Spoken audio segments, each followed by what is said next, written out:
مشايخنا وأستاذنا خصوصا إلى المؤلف الإمام شيخنا أبينا الشيخ محمد نور الدين بن عبد الله مربوع البنجري المقي، ولخصوصا إلى شيوخنا ولأستاذنا من المسلمين والمسلمات والمؤمنين والمؤمنات أينما كانوا في المشارق الأرض إلى مغاربها، أن الله ينفعنا من بركاته وأسراره وعلومه ونفعته في الدين والدنيا والآخرة. الفاتحة. أعوذ بالله من الشيطان الرجيم.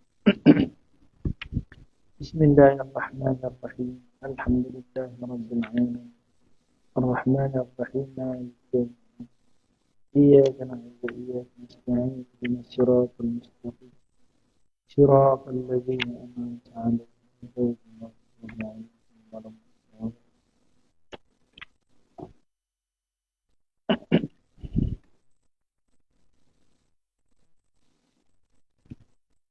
أعوذ بالله من الشيطان الرجيم. بسم الله الرحمن الرحيم.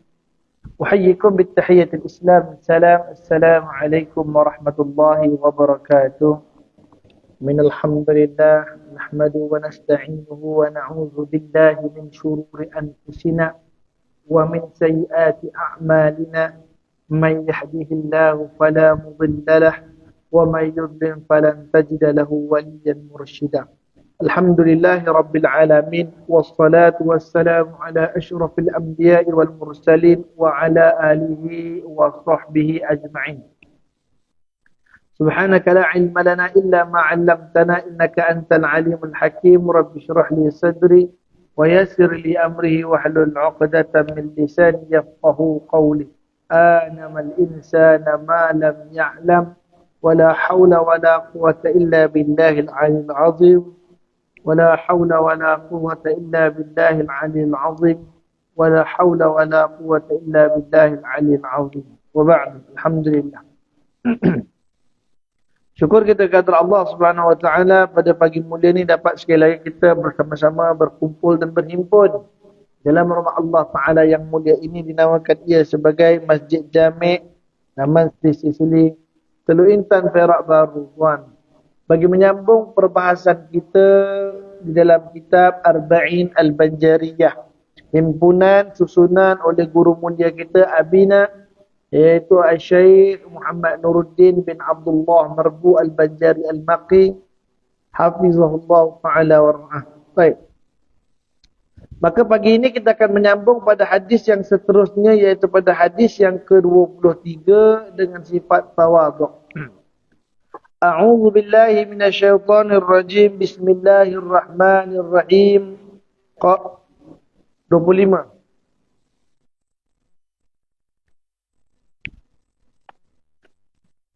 A'udzu billahi minasyaitonir rajim. Bismillahirrahmanirrahim.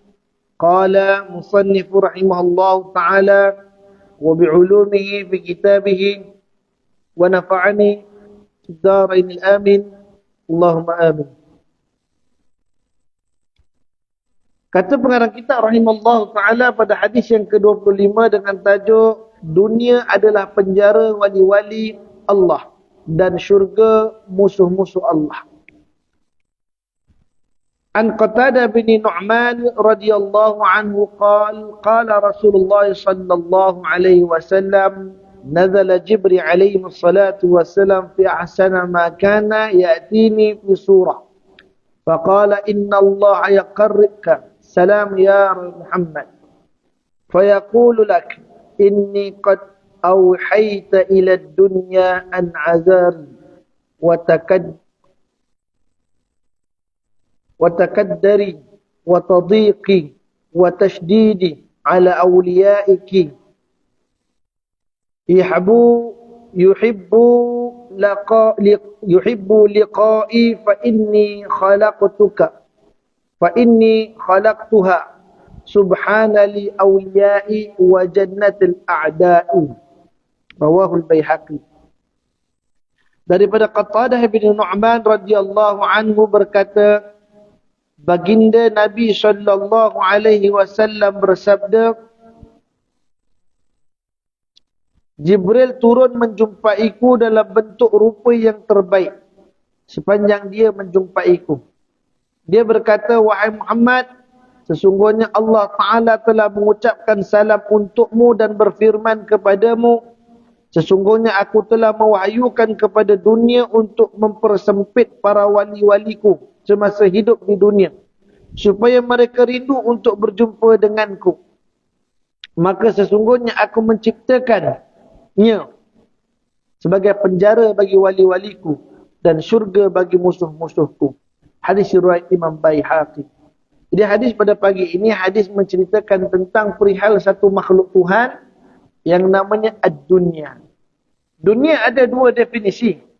Satu, dunia yang kita lihat pada hari ini yang penuh dengan pancaroba, yang penuh dengan kenikmatan yang melalaikan.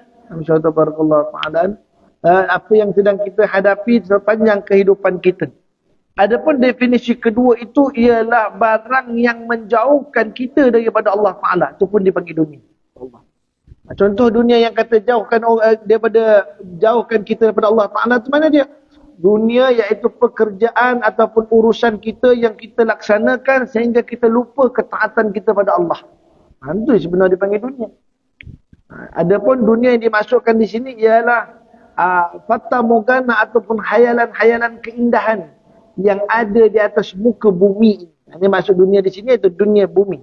Itu dia kata, nazala Jibril alaihi wassalatu wassalam. Telah turunlah Sayyidina Jibril alaihi wassalatu wassalam bi ahsani, pada sebaik-baik makana ya'tini fi surah. Iaitu telah datanglah Sayyidina Jibril alaihi wassalatu wassalam dengan sebaik-baik rupa. Dan tidaklah Jibril itu apabila datang kepada aku, beliau itu akan datang dengan rupa yang baik. Dan Sayyidina Jibril alaihi wassalatu wassalam bersama Nabi SAW disebutkan dalam riwayat sepanjang hidup Nabi, Nabi melihat Sayyidina Jibril itu dengan rupa sebenarnya adalah sebanyak 3 kali dalam satu riwayat, insyaAllah. Iaitu pertama ketika Nabi menerima wahyu di Gua Hira. Ketika mana Nabi SAW turun daripada Allahumma salli ala sayyidina Muhammad daripada Gua Hira, kan Nabi dipeluk. Pada ketika itu dipeluk oleh Jibril. Dan Nabi SAW turun daripada Gua Hira tadi, berlari nak balik. Kemudian di pertengahan jalan dia dengar ada suatu suara manggil, "Ya Muhammad." Aku menoleh ke kanan. "Ya Muhammad." Aku menoleh ke kiri. Dan aku tidak dapati apa-apa yang ada. Maka dia mengatakan, "Ya Muhammad." Maka aku mendongak ke langit dan saat itu aku melihat Jibril dengan rupanya yang pada ketika itu sedang duduk di atas kerusi daripada permata hijau. Lalu aku ketakutan dan aku berlari pulang ke rumah. Sehingga sampai di rumah aku menyuruh ahli rumahku untuk menyelimutkanku. Aku katakan, "Zammiluni, zammiluni." Itu sebab bila perbahasan, apakah hadis pertama Nabi SAW? Hadis pertama Nabi SAW iaitulah zammiluni, zammiluni. InsyaAllah. Selimutkan aku, selimutkan aku. Kenapa? Kerana setelah ia menjadi Rasul, itu perkataan pertama dia. Tabarakallah ta'ala. Selesai jadi Rasul, dia pun balik, "Zammiluni, zammiluni." Selimutkan aku, selimutkan aku. Maka datang sekali Jibril wahyu kepada Nabi SAW. Allah Ta'ala pun mengatakan, "Ya ayyuhal muddassir, kum fa'anzir." Wahai orang yang berselimut, bangunlah kamu beri peringatan. Allah. Jadi itu pertama kali. Kedua kalinya ketika mana? Ketika Sayyidina Jibril alaihi wassalatu wassalam membawa Nabi Isra' dan Mi'raj. Ketika bawa pergi Isra' dan Mi'raj. Dan yang terakhir dalam riwayat kata, iaitu ketika wafatnya baginda sallallahu alaihi, dan dibawa bernama ruhnya baginda sallallahu alaihi wasallam ketika dicabut. Periwayatan mengatakan 3 dan ada yang mengatakan 4. Subhanallah taala. Ada yang mengatakan 4 juga. Allah Taala. Bila mana? Ketika mana dada Nabi dibelah oleh Sayyidina Jibril alaihi wassalatu wassalam alaihi. Ala kulli hal. Tetapi apa yang Rasulullah nak bagi tahu, Jibril kalau datang kepada aku, bertemu kepada aku, kebanyakannya Jibril itu akan datang fi ahsan, iaitu dengan rupa yang terbaik. Bahkan Sayyidina Jibril ni kalau datang kepada Rasulullah berbentuk manusia, dia akan jadi manusia yang paling terbaik dalam kalangan Arab. Insyaallah ta'ala. Maka faqala innallaha yaqarri, sesungguhnya Allah Subhanahu wa taala menyampaikan ataupun mengucapkan yuqarriuka, iaitu menyebutkan, menyampaikan, membacakan salam ya Muhammad, membacakan salam ke atas engkau wahai Muhammad. Lalu dia mengatakan, inni qad uhita ila dunya, maka sesungguhnya aku telah mewahyukan kepada dunia untuk mempersempitkan sekalian para wali-waliku semasa hidup di atas dunia. Itu sebab para wali ni, mereka ni kalau hidup di atas dunia, Masya Allah, mereka sentiasa berharap pulang kepada Tuhan. Kerana sempitnya dunia ni. Berapa sempit dunia ni bagi mereka, sebagaimana sempitnya seseorang perbandingan antara perut mak dengan dunia. Maka sempitnya perut mak itu tadi dapat kita kebebasan bila lahir ke dunia. Dan begitulah perumpamaan dunia pada para waliullah. Saiz dunia ini tidak ubah seperti rahimnya ibu. Sedangkan mereka nak keluasan negeri akhirat.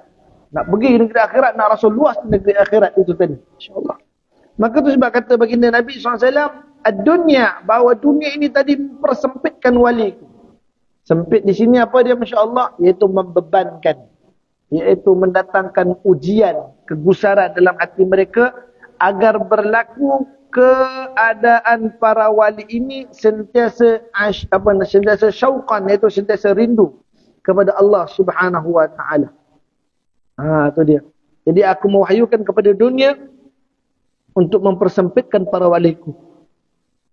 Bahkan ada dalam satu hadis Nabi yang lain apa? Ad-dunya sijjul mu'min wa ad-dunya sijjul mu'min wa jannatul kafir. Sesungguhnya dunia ini ialah penjara bagi orang mukmin, sedangkan ia syurga bagi orang kafir. Orang kafir memang seronok. Memang tak salah kalau orang-orang kafir itu bertungkus lumus mengumpulkan kekayaan dunia. Sebab inilah syurga mereka. Allah. Sedangkan bagi orang yang mukmin, orang yang beriman itu, ini bukan tempatnya untuk kita mengumpul kekayaan, mengumpul harta dunia, untuk kita megah-megahkan. Tetapi apa yang kita kumpulkan tidak lain tak bukan hanyalah bekal semata-mata untuk menambah aset akhirat. Itu sebenarnya. Kalau kita kaya di dunia salah, tak salah. Tapi kita gunakan kekayaan dunia kita untuk bekal akhirat kita. Kita kaya di dunia salah, tak salah. Kita gunakan kekayaan dunia kita untuk menegakkan agama Allah. Itu dia. Kaya dunia ni, siapa orang paling kaya atas dunia ni? Kita kata siapa orang paling kaya atas dunia ni? Kita kata Qarun. Qarun punya kaya tu tiang emas dan sebagainya. Tak. Walaupun Quran cerita Qarun tu kaya, tetapi hakikat kita kata Qarun tu tak kaya. Kenapa? Kayanya berkesudahan. Dia habis. Dia mati, sebelum dia mati, Tuhan jadikan Allah Muhammad, harta ni tenggelamkan dalam bumi dengan dia. InsyaAllah. Maka waris-waris dia semua tak dapat harta tadi. Allahumma salli wa sallim ala sayyidina Muhammad. Siapa lagi kaya? Ya tabarakallah ta'ala. Kaum Nabi Hud. Kerana mereka kaum yang pandai berniaga. InsyaAllah. Kaum yang mula-mula berniaga. Apakah kaya? Kaya mereka tapi berkesudahan. Tapi hari ini kita dapat contoh, orang paling kaya, orang yang paling cinta kepada akhiratnya. Tidak lain tidak bukan antaranya Sayyidina Uthman al-Affan radhiyallahu anhu. Sayyidina Uthman walaupun dia mati, harta dia masih bergerak sampai hari ini. Ya tabarakallah ta'ala. Sampai hari ini harta dia masih bergerak. Ini teknik ataupun cara orang Islam menguruskan harta. Bila dia telah mati, hartanya masih lagi berlegar-legar di atas muka bumi. Itu dengan cara apa? Dengan cara yang baik. Seperti infak dan sedekah. Subhanallah ta'ala. Dia dah mati dalam kubur dah 40 tahun dulu. Tapi masjidnya tiap-tiap hari ada bunyi azan lagi. Subhanallah ta'ala. Dia dah mati dah lebih kurang dalam 1400 tahun dulu. Tapi banyak lagi institut-institut pendidikan yang dibiayai oleh hartanya. InsyaAllah. Dia dah mati 1400 tahun dulu. Tetapi banyak lagi kebun-kebun tamar dan telaga-telaga yang boleh membekalkan air pada orang yang datang ke Madinah. Orang yang datang ke Makkah. Nak makan, nak cicip kurma yang ditanam oleh Sayyidina Uthman al-Affan radhiyallahu ta'ala. Ni, insyaAllah. Kita kadang-kadang duduk beli dunia kita. Nabi SAW tanam pokok durian untuk anak cucu. Kita mati baru 3 tahun. Sudah ditebang pokok durian. Jualnya apa nama batang durian. Masya Allah. Tanah nak apa? Nak jual pada developer. Kita nak buat perumahan. InsyaAllah. InsyaAllah. Tak sampai kebajikan. InsyaAllah. Sebab ini kata Nabi SAW. Dunia ini dipersempitkan untuk para wali. Tetapi mereka mengambil kesempatan di atas dunia ini untuk menambahkan bekal akhiratnya. Dia tidak gusar dengan masalah dunia. Ini seseorang itu tadi kata guru mulia kata Habib Umar bin Muhammad bin Salim bin Abu Bakar bin Salim at-Ta'allah wa ra'a, kata dia apa? Sesungguhnya martabat seorang mukmin itu ialah dia tidak akan mempedulikan pandangan manusia terhadap dirinya selama mana dia tahu pandangan Allah kepadanya baik. Mana dia tahu dia dapat melaksanakan ketaatan pada Allah. Alhamdulillah, negara orang nak cakap apa, cakaplah. Yang penting sembahyang aku dapat jaga. Nafkah aku dapat luahkan, dapat berikan. Sedekah dapat dilaksanakan. Orang nak kabar lah mulut dema. Kata pepatah Melayu, mulut payan boleh ditutup, mulut orang siapa boleh tutup? So, insyaAllah. Itu sebab dunia ni dipersempitkan kepada para waliullah. Kenapa? Kerana sebagai ujian kepada mereka. Uji Allah Ta'ala atas dunia ni tadi kepada para kekasih. Wali ni apa makna wali? Wali ni pelindung. Wali ni siapa dia? Wali ni adalah orang yang memelihara Allah. Jadi itu sebab mak bapak dipanggil dalam Al-Quran. Al-Quran sebut apa? Wabil walidaini ihsana. Kepada kedua orang walimu, hendaklah kamu berlaku ihsan. Jadi mak dan ayah tu antara wali besar. Subhanallah Ta'ala. Bagilah pusing satu dunia sekalipun kita bersalam dengan para awliya Allah Ta'ala. Hatta berjumpa dengan Nabi Allah Khidir alaihi wassalatu wassalam. Maka tidaklah seberkat doanya kedua mak bapak. Barakallahu ta'ala. Ini sebut kalau ulama. Doa mak bapak tu yang paling penting sekali. Barakallahu ta'ala. Yang paling mustajab. Itu dia. Dan apa yang Allah Ta'ala jadikan lagi. Sesungguhnya semasa hidup di dunia. Supaya mereka rindu untuk berjumpa denganku. Mati ni pada orang-orang saleh, pada para waliullah Ta'ala ni, kematian itu hanyalah sebuah dinding.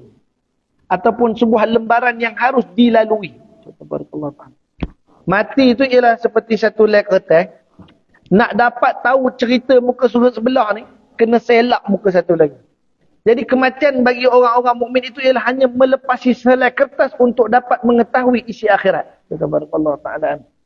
Tapi bagi orang-orang kafir, orang-orang yang musyrik pada Allah Ta'ala ni, orang-orang yang memang enggan pada Allah, kematian itu dirasakan seperti satu dinding yang cukup tebal. Cukup payah untuk direntasi. Cukup sukar untuk ditembusi. Ini Masya Allah Tabarakallah Ta'ala. Bagi orang-orang yang hatinya tak ada pada Allah. Tapi kalau orang yang hatinya ada pada Allah Ta'ala, maka nescaya mereka ini sentiasa mengidam-idamkannya. Sebagaimana Sayyidina Bilal bin Rabah. Pernah disebutkan Sayyidina Bilal bin Rabah, ketika akhir hayat hidup dia, apa yang berlaku pada dia? Dia diberikan oleh Allah Ta'ala kebaikan dunia. Allah bagi dia kebaikan dunia. Apa dia? Dia dapat jawatan jadi gubernur di Damsyik. Kerana sirah Sayyidina Bilal bin Rabah ni kan disebut dalam kitab Tarikhud Dimash. Bila sebut Tarikhud Dimash, sejarah bumi Damsyik. Jadi dalam sejarah bumi Damsyik itu diceritakan siapakah gubernurnya ketika itu. Gubernur Damsyik ketika itu ialah Sayyidina Bilal bin Rabah. Setelah Bilal bin Rabah, barulah naik Salman Al-Farisi. InsyaAllah. Di Bilal bin Rabah ni, dia ni orang kulit hitam. Di bumi Mekah ketika dulu dia hanyalah hamba yang disiksa. Sampai di Madinah, dia ialah setiausaha Rasulullah SAW yang dikasihi. Ketika dia sampai di bumi Damsyik, Allah Ta'ala berikan anugerah pada dia. Diberikan jawatan oleh Amirul Mukminin sebagai gubernur. Di bumi Dimash. Dan apa yang Allah titikkan pada dia, ketika itu isterinya yang cantik. Isteri Sayyidina Bilal bin Rabah ni orang Syria. Orang Syria ni kulit putih melepak. Mata biru. Rambutnya blonde. Blonde warna apa? Coklat perang-perang gitu. InsyaAllah barakallahu ta'ala. Ketika mana Sayyidina Bilal bin Rabah meninggal dunia. So, nak syakaratul maut. Isterinya ada di sebelah dia. Harta dan rumahnya ada di tepi dia. InsyaAllah barakallahu ta'ala. Tapi apa berlaku kepada Sayyidina Bilal? Dalam riwayat kata saat kematiannya sangat ia rindu kepada kematian. Hingga tersenyum tampak keseluruhan giginya ketika dia meninggal dunia. Ketika nak menanti itu dia senyum. Allah, seronoknya. Dia punya saat yang dinanti-nantikan itu. Itu sebab kematian ni sebenarnya bukan sekadar musibah. Kita kata tak kata sekadar musibah. Tetapi kematian ini merupakan suatu kenikmatan. Seseorang itu terlepas daripada bebanan hukum Allah Ta'ala. Ketika dia mati, dia telah bebas daripada melakukan dosa. Ketika dia mati, dia telah bebas daripada cengkaman dunia. Ketika dia mati, dia telah terangkat daripada segala apa yang berlaku setelah daripada itu, daripada dosa. InsyaAllah. Bahkan, apa yang Allah Ta'ala janjikan, sekiranya ada dia tinggalkan 3 benda, 3 benda tu jadi jariyah yang berterusan kepada dia. Apa dia? Iaitu sadaqatul jariyah. Sedekah ni yang berpanjangan. Dia beri sedekah, katalah dia letaknya rehal. Saya sedekah rehal kat sini, wakaf. Diguna di orang, kapet dibagi sebenarnya apa nama Allah selama mana dipakai oleh orang, pahala jariahnya tu mengalir kepada dia. Yang kedua, ilmu yang bermanfaat. Ilmu yang pernah diajarkan kepada anak-anaknya. Ilmu yang pernah diajar kepada orang ramai. Anak kecil nak makan, kata dia, baca bismillah nak. Baca apa, bah? Bismillah, Bismillahirrahmanirrahim. Sampai ketua anak tu baca bismillah, pahala dapat ke bapak dia. Anak tu ngajar pula pada cucu, cucu ngajar pada cicit. Selama kalimat bismillah diucapkan oleh zuriatnya ataupun orang lain yang diajar oleh zuriatnya, maka pahala dapat ke dia. Yang ketiga, waladun salih yad'u lahu, iaitu doa anak salih yang mendoakan kedua mak bapaknya. Ini pun mentara aja, kata dia. Mentara anak hidup atas dunia. Anak hidup, anak boleh doa mak bapak. Nanti kalau anak mati, anak pula nunggu doa anak dia. Kata, mak berilah doa cucu aku ke aku sikit. Tak, mak. Saya dah kirim untuk mak dulu. Ni cucu bagi kat saya. Ya. Mak tak boleh dapat lah pula. Sebab apa? Sebab ahli kubur ketika itu berebut-rebut nunggu amal ahli dunia. Kerana cangkatnya. Kerana copoinya. Copoi pula. Kerana singkatnya. Masya Allah. Masa untuk beramal atas dunia. Udah nak singkat. Kurang pula beramal. Itu yang sedih. Barakallahu ta'ala anhu. Dia sebab para waliullah, mereka berangan-angan, bercita-cita untuk ke negeri akhirat, rindu mereka kerana keluasan masanya, kerana besar nikmat Tuhan terhadap mereka, dan mereka menuntut janji-janji Allah. Innaka la tukhliful mi'ad. Sesungguhnya Allah Ta'ala itu tidak memungkiri janji. Dan apa yang lagi Allah Ta'ala beritahu? Dan aku ciptakan ia sebagai penjara bagi wali-waliku, dan syurga bagi musuh-musuhku. Jadi orang Islam tak patut sebenarnya nak iri hati dengan orang kafir kalau dia beri kaya. Kerana itu syurga dia. Barakallahu ta'ala anhu. Orang kafir pun minta maaf lah. Barakallahu ta'ala anhu. Dia memang kena kumpul duit banyak. Memang kena kumpul duit banyak. Dia tak boleh mati kalau tak ada duit. Contohnya. Tanah kubur dia aja 100,000. Tanah bukit. Nak beli tanah bukit untuk satu lot kubur 100,000. Tak ada duit. Paling murah lah tu 100,000. Tabarakallah ta'ala. 100,000 tu untuk sekangkang kera. Dia kata orang Perak. InsyaAllah. Tapi kalau tak ada duit, apa dia buat? Bakar. Dibakar jadi abu. Boleh tanam? Tak boleh tanam. Duit tak ada. Apa buat? Simpan dalam almari. InsyaAllah. Itu pun 20,000 bakar. InsyaAllah. 20,000 dah bakar. InsyaAllah. Simpan dalam almari tu bukan bakar terus simpan.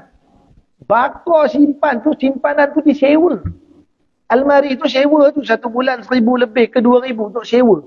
Kalau dia tak ada duit, jenuh mereka nak letak jasad kat mana. Ni indahnya Islam. Islam kita kalau asal lagi percuma. Kata Nabi SAW, tuntutan orang hidup terhadap orang mati itu 4 perkara. Iaitu dimandikan, dikafankan, disembayangkan dan dikebumikan. Ini Nabi sebut dah apa itu. Cuma bila sekarang ni masalah nak kafankan, kita kena beli kain lah pula. Ya Allah, nak beli kain berapa pula? Biasa kalau kain lah ni kat pejabat pos RM250. Ya Allah, RM250. Katalah ada urus-urus apa semua dengan keranda, betul-betul pusing-pusing, 600 habis. Ya Allah. Nanti nak menguburkan, kata penggali kubur, halah nak bagi berapa? Betul-betul. Katalah boh lah RM100-200. RM1,000 tak boleh, kata dia orang. Betul-betul. InsyaAllah. Selesai kubur ada. Ada bayar bulan-bulan. Tak maaf ya. Tiba-tiba bendahari masjid datang ke rumah-rumah. Bapak kamu tanam di kubur situ ya? Bayar RM50 bulan ni. Barakallahu. Kalau tak boleh bayar, korek bawa keluar. Ada pernah berlaku? Tak pernah lagi. Barakallahu ta'ala. Kubur orang Islam bendahari datang ke rumah. Kutip duit. Kamu siapa tanam situ? Bapak, mak semua tanam situ. Lama-lama jadi kita macam orang Mesir kalau kopi tu. Orang Mesir, mak bapak dia tanam mana? Dalam rumah. Allah. Koreknya kubur kat bilik mak ayahnya ditanam situ. Barakallahu ta'ala. Tapi itu dulu. Sekarang apa yang berlaku? Tanah perkuburan jadi rumah pula. Allah. Mak bapak tanam situ, bina rumah terus. Satu family duduk dekat madfan. Itu tanah perkuburan. InsyaAllah. Itu sebab jangan hairan, jangan marah. Kalau Tuhan bagi rezeki lebih pada mereka, kerana usaha mereka pun lebih. InsyaAllah. Kalau kita tidak banyak, usaha kita banyaklah. Tapi usaha kita untuk apa? Untuk akhirat kita. Itu yang paling penting. Usaha kita untuk akhirat kita. Sedangkan usaha mereka untuk dunia mereka. Saya pernah tengok cerita Hong Kong. Cerita Hong Kong. Waktu tu cerita dia mati. Bila dia mati, rohnya dicabut. Jadi ketika dicabut, dia pergi ke perbatasan syurga dan neraka. Jumpa dengan penjaga roh ketika itu. Kata dia, Saya belum sedia nak mati, saya baru kahwin, kata Masya Allah. Saya baru ni kahwin, Insya Allah bagilah saya peluang hidup lagi kan. Apa nama, kamcing hulur sikit bawah meja. Ni di akhirat dia punya hulur pun ada juga bawah meja. Jangan tak ada hulur, insya-Allah. Dia hulur kata dewa apa penjaga mereka, jangan nampak, nanti Tuhan nampak main bawah meja, kata insya-Allah. Mana Tuhan dia buta juga sebenarnya, macam tabarakallah taala, main bawah meja. Hulur aja. Aku bagi engkau hidup dengan syarat engkau cepat-cepat pergi masuk dalam jasad engkau. Dia pun balik ke dunia. Bila balik ke dunia, apa berlaku? Dia pergi balik ke dunia, dia tengok jasadnya dah masuk dalam apa? Perium tu, yang bakar tu. Ya Allah. Ketika tu dia nak masuk dalam jasad, orang dah nyala api. Panas, dia gelupur keluar balik. Aduh, habis jasad dia. Waktu tu ketika tu dia pergi balik ke pembatasan. Macam mana ni? InsyaAllah. Kata dia, kalau macam tu kau kena cari jasad orang mati yang baru mati. Ya. Masuk dalam jasad dia. Apa dia buat? Ni kepercayaan mereka kata hantu. Hantu tu kacau bas. Bila hantu tu kacau bas tu ke tepi jatuh gaung. Jadi ada orang mati. Dia masuk dalam jasad orang mati tu. Dia pun hidup. Dia lelaki masuk jasad perempuan. Balik rumah nak jumpa anak dia jumpa bini. Bini tak nak sebab dia perempuan. Kenal? Ni perempuan siapa? Aku pun tak kenal. Suami dia dah mati. InsyaAllah. Dah lah dia pasrah. Apa dia kata? Baliklah. Jadi dia kena hukum lalu titian sirat.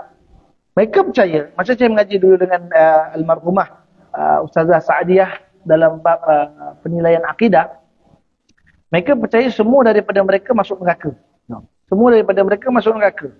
Yang masuk syurga ni hanyalah dewa-dewa dan para sami. Ini semua ahli-ahli syurga.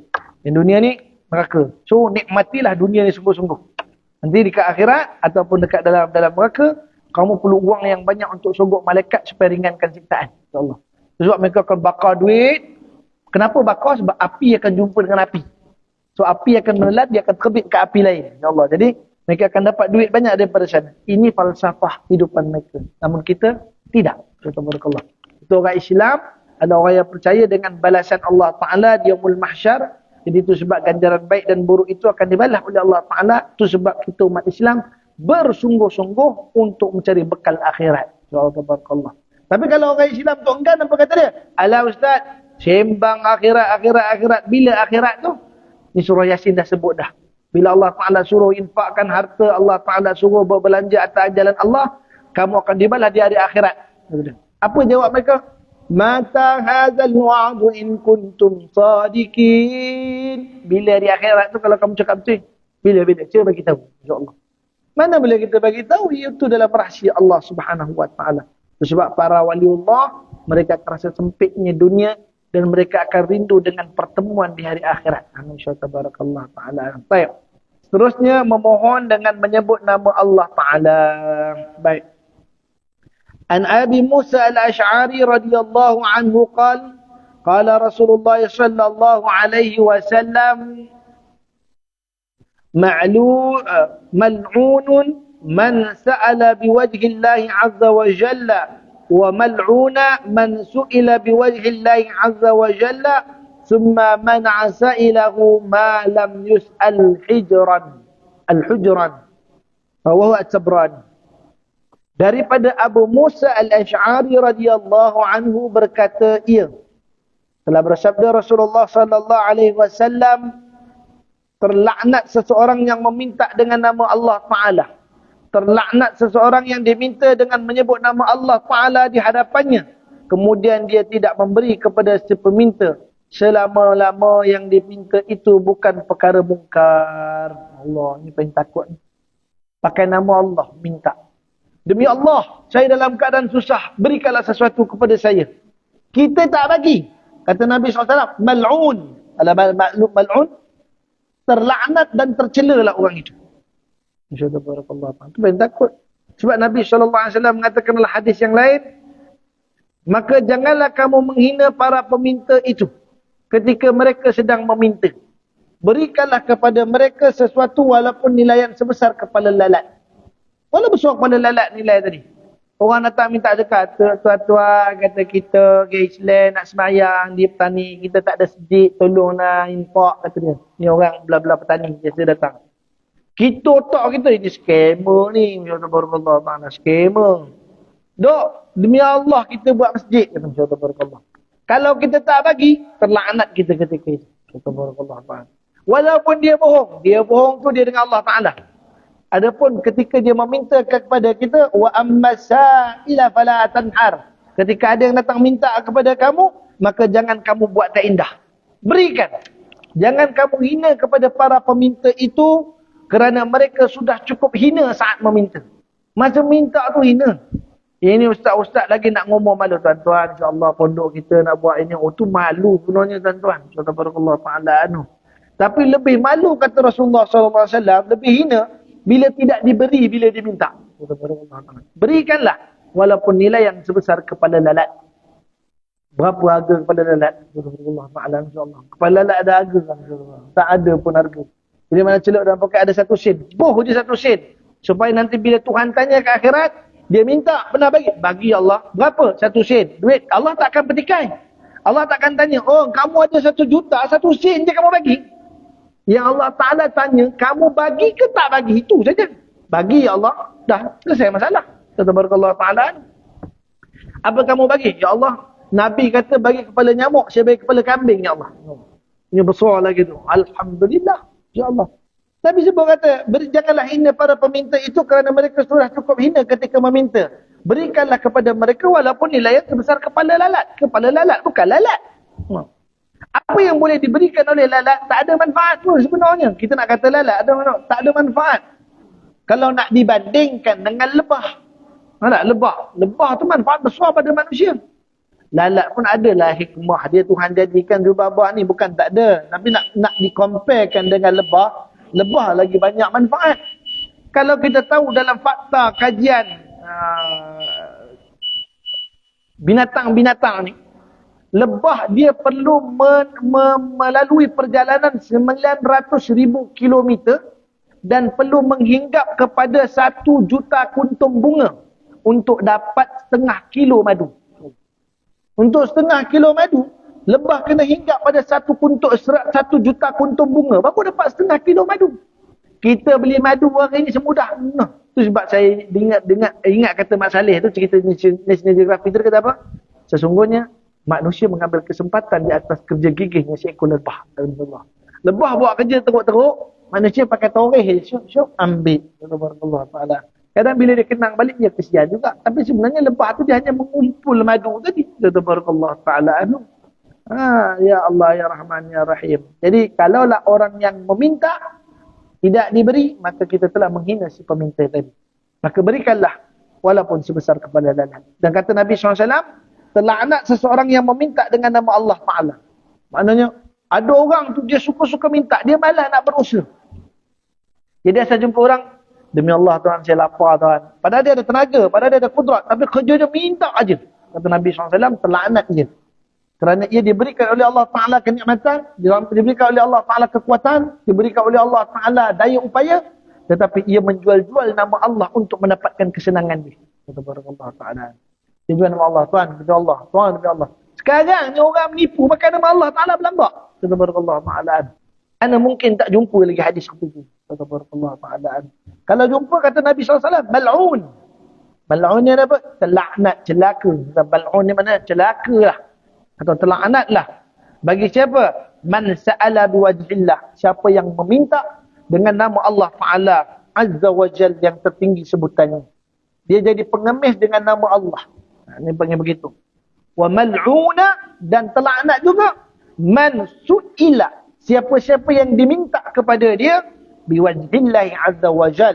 Diminta dengan menggunakan nama Allah Ta'ala. Tuan-tuan, insya-Allah demi untuk kesejahteraan sama-sama, masjid kita akan buat bilik pengurusan jenazah. Demi Allah tuan-tuan, kita di masjid kita masjid sekarang memerlukan bilik pengurusan jenazah. Marilah sama-sama kita menyumbang.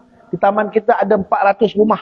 Kalau satu rumah boleh menyumbang RM10, kita akan peroleh tidak kurang daripada kira-kira RM4,000 ke RM40,000 lah. Saya pun matematik lemah lah ni, insyaAllah. Mana boleh dapat lah RM4,000 kita kata, insyaAllah. Kalau dapat RM50 seorang, insyaAllah kali 4 kita boleh dapat RM20,000. Kita boleh buat satu bilik pengurusan jenazah, kata insyaAllah. Maka didambakan kepada semua supaya menyumbang. Waktu tu yang dihukum apa? Wajib menyumbang. Sebab atas urusan agama Allah Ta'ala. Ustaz, walaupun dia tak sebut nama Allah, tak sebut, tapi dia sebut atas urusan masjid yang terkait dengan hubungan kita dengan Allah Subhanahu Wa Ta'ala. Maka kita kena bagilah. Kata Allah Ta'ala. Dan apa dia kata? Dan terlaknatlah seseorang apabila diminta disebutkan nama Allah di hadapannya kemudian dia tak bagi kepada si peminta. Selama mana yang dipintanya itu bukanlah perkara mungkar. Subhanallah ta'ala. Selama bukan perkara mungkar, minta maaf nak. Kita buat perbandingan, mungkin perbandingan ni agak keterlaluan. Namun saya nampak mudah. Kita melalui satu jalan, kalau kita kenal jalan di Malaysia ni macam-macam. Kita ada lorong Cungah, kita ada jalan Abdul Rahman, Cokit. Kita jumpa orang-orang yang menjual diri mereka. Lalu ketika itu, bang, 30 bang, 30. Kata dia macam tu, Allah Ta'ala. 30 bang, insyaAllah. Maka ketika itu, dia minta, bang, demi Allah 30 je bang. Abang saya 30 je bang, tak banyak bang, insyaAllah. Yang lain tipu bang, kalau cakap 30 dekat atas, nanti insyaAllah dia minta 50 bang. Dengan saya, demi Allah 30 kata insyaAllah. Maka boleh tak kita menolaknya? Boleh menolak dengan nama Allah Ta'ala yang disebutkan oleh dia tadi. Tetapi bang, demi Allah bang, saya tak suka kerja ni bang. Abang bagi saya 30, malam ni saya tak buat kerja bang. Saya balik rumah dia kata insyaAllah. Wajib tak bagi? Wajib. Atas dua perkara. Kenapa? Yang pertama kerana dia menyebut nama Allah Ta'ala. Yang kedua kerana menghindarkan si fulan daripada melakukan kemungkaran. Itu dia. Dia kata saya memang tak ada duit bang. Kalau bang bagi saya RM30, malam ni saya balik saya tak ada ni insya-Allah tak berhujur insya-Allah taala. Kena bagi? Bagi. Insya-Allah taala anhu. Ni tapi hakikatnya ketika itu Allahumma salli wa salli ala sayyidina Muhammad kena pegang hadis yang pertama, mal'una man sa'ala biwajhillah. Terlaknat atau tercelalah kepada orang-orang yang menjual nama Allah untuk dirinya. Tabarakallah ta'ala anhu. Baik. Nanti kita akan sambung lagi. Ada lagi. Wa fi riwayat Ahmad ala ukhbirukum bi syarrin bariyah qalu bala qala alladhi yus'alu billahi wa la yu'ti bih. Dalam riwayat Imam Ahmad, mahukah kamu aku beritahu siapa makhluk yang paling jahat? Para sahabat menjawab, ya. Baginda bersabda, iaitulah orang yang dipinta dengan sebutan nama Allah tetapi tidak memenuhi permintaan itu. Itu orang jahat. Bila diminta dengan nama Allah Ta'ala, maka dia tidak memberi.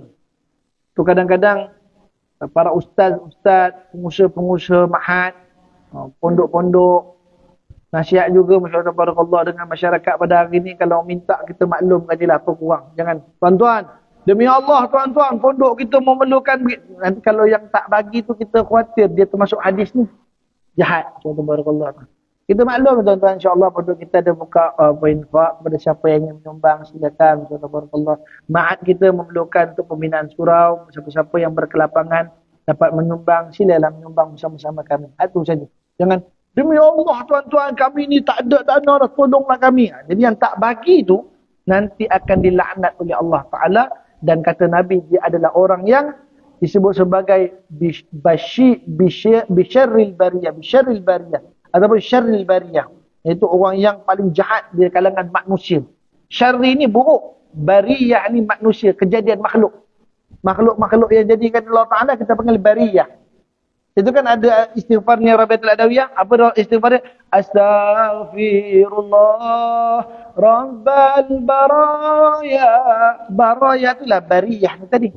Baraya, sekalian makhluk yang dijadikan Tuhan yang berakal.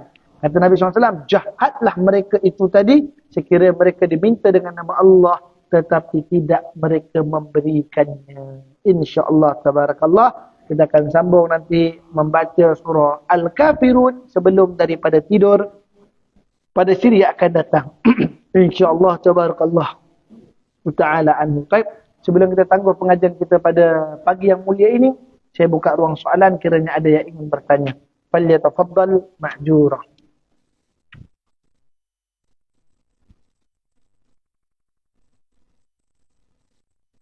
Ada soalan? Kaum ibu, tak ada ya? InsyaAllah. Baik, kalau tak ada sekadar itu saja dahulu pada pagi yang mulia ini. Salah silap tutur bicara saya, apalah yang saya sampaikan. Sekiranya tidak bertepatan dengan murad kita, bersalahan dengan pandangan para ulama. Kepada Allah Jalla Jalaluhu wal Azam, saya minta ampun. Pada barisan ayanda, ibunda, adinda dan kekanda. Bilanya saya menyusun 10 jadi, mohon maaf di atas ketelajuran kata-kata saya. Apalah yang saya sampaikan kiranya tidak bertepatan dengan murad kitab, bersalahan dengan pandangan para ulama, Apa yang saya katakan sebentar tadi tidak bertepatan dengan fatwa yang digazetkan oleh Jabatan Mufti Kerajaan Negeri Perak. Dan saya menyampaikan dengan keadaan yang tidak bertepatan dengan enakmen yang ditetapkan oleh Jabatan Agama Islam dan Adat Melayu Perak. Maka kepada Allah Jalla Jalalul Azam saya minta ampun. Kepada barisan ahli jawatan kuasa masjid, tuan-tuan imam, tuan-tuan Bilal, para ustaz, para alim ulama, tuan-tuan haji, tuan-tuan lebay, orang tua-tua sesepuh di kalangan kita, saya mohon tegurlah diri saya dengan teguran bisawabah. Aqulu qawli hadza wa astaghfirullah al-azim li wa lakum wa li sa'iril muslimin wal muslimat wal mu'minin wal mu'minat fastaghfiruh innahu wal ghafurur rahim. A'udzu billahi minasyaitonir rajim. Bismillahirrahmanirrahim. ربنا انفعنا بما علمتنا رب علمنا الذي ينفعنا رب فقهنا وفقه أهلنا وقرابة لنا في ديننا مع الكبر أنثى وذكر اللهم افتح علينا فتوح العارفين اهدنا الصراط المستقيم صراط الذين أنعمت عليهم من النبيين والصديقين والشهداء والصالحين وحسن أولئك رفيقا يا أرحم الراحمين اللهم إنا نعوذ بك من العلم لا ينفع وقلب لا يخشع وعمل لا يرفع والدعاء لا يسمع ربنا تقبل منا دعاءنا إنك أنت السميع العليم وتب علينا يا مولانا إنك أنت التواب الرحيم دعواهم فيها سبحانك اللهم وتحيتهم فيها سلام آخر دعواهم أن الحمد لله رب العالمين تقبل الله منكم والسلام عليكم warahmatullahi wabarakatuh. Kita tangguh dengan tasbih kafarah dan surah wal-'asr. Subhanallah.